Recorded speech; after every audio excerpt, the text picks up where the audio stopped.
Guthrie. It is Tuesday. This is actually Nancy's house. This is the closest I've been able to get to the back side of the house, and I'm going to take you really up close in a second. Some interesting things that you can't see from the drone that you can only really see from back. On day 62, Brian Entin stood once again at the outer boundary of the property, not observing from a distance with aerial support or long-range equipment, but on foot, moving through the desert terrain, close enough to study the exact structure behind the house. Close enough to see details that had been misunderstood in earlier footage. Standing beside him was a retired investigator from the Pima County Sheriff's Department, someone who had spent years working violent crime in that same jurisdiction. And what that investigator pointed out in the earliest recorded footage introduces a question that has not been addressed publicly. A question that directly challenges what investigators may have already determined in the first days of this case. Today is day 69 since Nancy Guthrie disappeared from her home in the Catalina foothills of Tucson. 69 days since her doorbell camera system was disabled in the early hours of February 1st. 69 days since her pacemaker signal stopped transmitting at exactly 2:28 in the morning. 69 days since her family entered a house that showed no visible signs of disturbance inside, while revealing something far more concerning outside, an open rear door and blood at the front entrance. There has been no arrest. No suspect has been publicly named. No confirmed sighting. No official forensic breakthrough released. What has recently dominated the conversation are the ransom messages.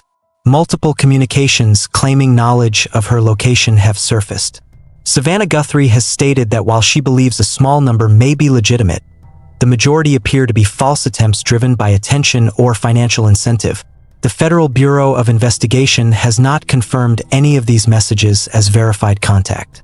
None of it has been officially validated, and that uncertainty has shifted analytical focus over the past several days. But while that discussion has been unfolding, something documented days earlier has remained largely unexamined. A detail captured on camera. A detail that experienced investigators would recognize immediately. Yet no one publicly identified it. Not analysts, not reporters, not former law enforcement, not one. Before we go any further, drop a comment and tell me where you are watching from. I read every single response.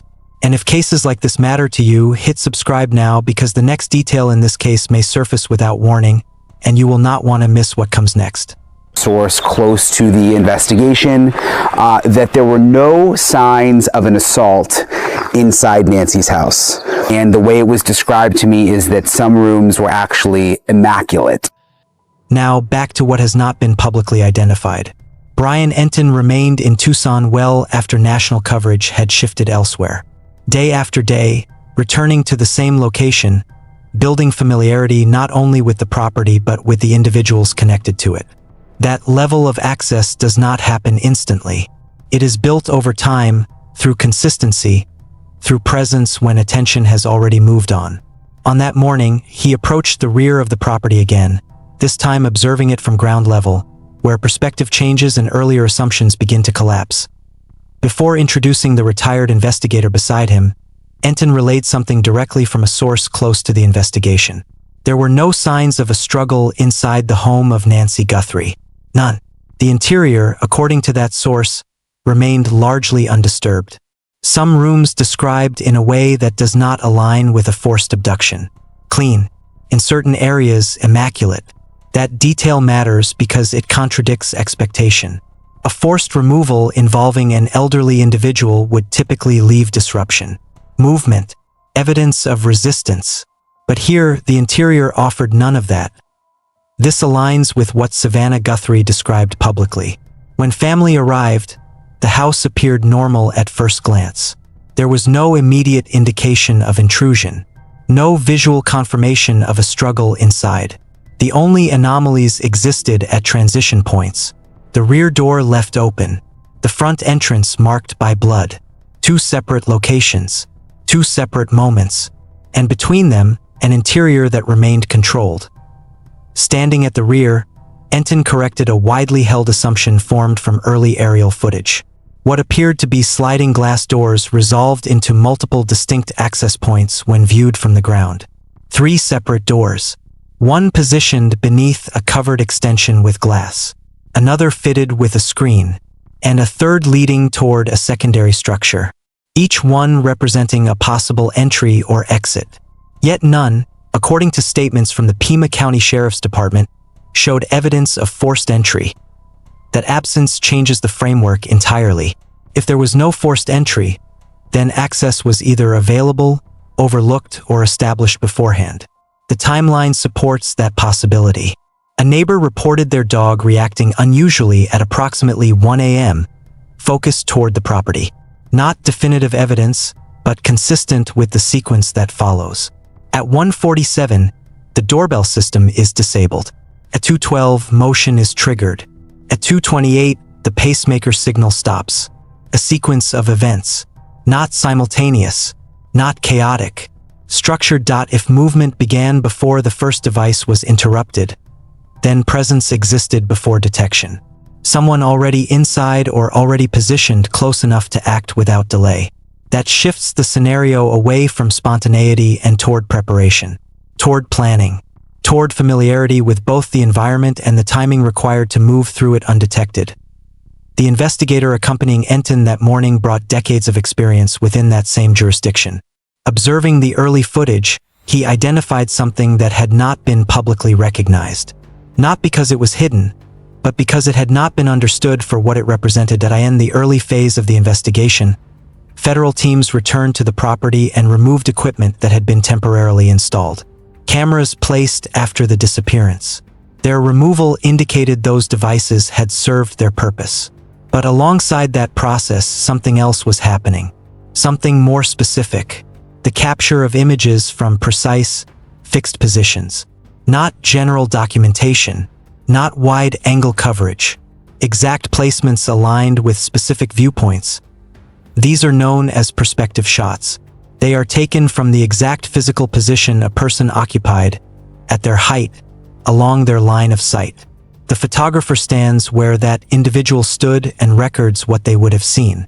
These images become part of the forensic record, used in legal proceedings where sequence and positioning must be demonstrated clearly. They require prior knowledge, a reason to document that exact viewpoint. For an experienced investigator, that choice stands out, because it is not standard practice in missing person cases without evidence of a crime requiring reconstruction. It suggests that something had already been identified. Position, a movement, a moment that needed to be preserved visually from a specific perspective. Now, continuing with what that implies. The presence of perspective-based documentation connects directly to how investigators interpret movement through space.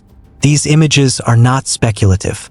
They are anchored to evidence already collected, which means by the time they were taken, there was already an internal understanding guiding where to stand and what to capture. That understanding likely formed within the earliest stage of the investigation. The initial walkthrough, the evaluation of entry points, the assessment of what was present and what was missing, each observation narrowing the range of possibilities. The absence of forced entry removes one scenario. The lack of interior disturbance removes another. What remains is controlled movement. Movement that occurred without immediate resistance until a specific moment changed that pattern. That moment appears to exist at the front threshold. Blood evidence confined to a single location, not distributed across multiple areas, not indicating prolonged struggle, a contained event, the kind that occurs in a brief confrontation rather than an extended conflict. That detail defines timing. It separates what happened inside from what happened at the point of exit. The timeline reinforces that separation. Device interruptions occurring in sequence. The doorbell system first, then motion detection, then the pacemaker signal ending. Each event marking progression. Not disorder but order. A controlled sequence unfolding step by step. The exterior environment adds another layer. The positioning of nearby properties. The limitations of camera coverage. Areas where visibility drops off. Anyone familiar with the layout would understand where movement could occur without being recorded. That level of awareness suggests prior observation. Time spent understanding the environment before acting within it.